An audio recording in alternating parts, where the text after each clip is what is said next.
2023 সালের এপ্রিল থেকে গত জুন পর্যন্ত 15 মাসে শুধু কয়লার দাম বাবদ বাংলাদেশ থেকে প্রায় 3,000 কোটি টাকা বাড়তি নিয়েছে ভারতের বৃহৎ শিল্প গ্রুপ আদানি।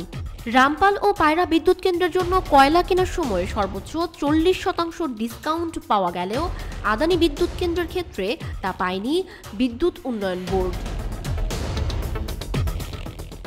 নিজের খনি থেকে কয়লা সরবরাহ করা আদানি এক্ষেত্রে কোনো ডিসকাউন্ট দেয়নি। কেবল তাই নয়, খারাপ মানের কয়লা দেওয়ার পরও চড়া দাম নিচ্ছে আদানি।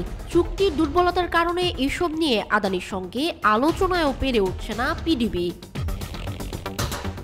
পিডিবির একাধিক প্রকৌশলী ও বিদ্যুৎ বিভাগের কর্মকর্তাদের সঙ্গে কথা বলে জানা যায়, 2023 সালের এপ্রিল মাসে পায়রা বিদ্যুৎ কেন্দ্রে প্রতি ইউনিট বিদ্যুৎ উৎপাদনে কয়লা বাবদ গড় খরচ ছিল 8 টাকা 17 পয়সা।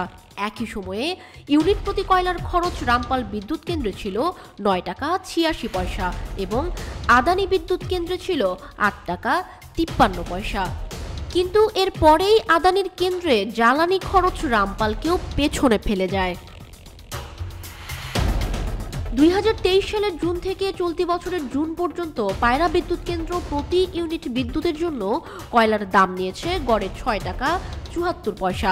একই সময়ে রামপাল বিদ্যুৎ কেন্দ্র নিয়েছে গড়ে 7 টাকা 92 পয়সা আর আদানির বিদ্যুৎ কেন্দ্র নিয়েছে গড়ে 8 টাকা 15 পয়সা।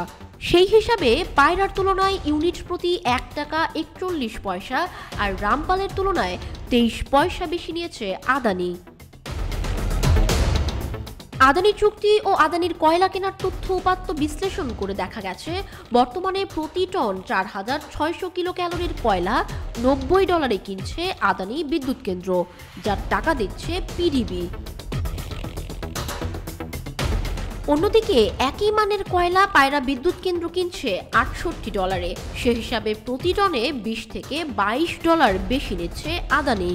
আদানি আবার এই কয়লা নিজের খনি থেকে কিনছে। আদানির কয়লায় ডিসকাউন্ট না থাকায় প্রতিষ্ঠানটি টন প্রতি বাড়তি $20 থেকে $22 নিচ্ছে।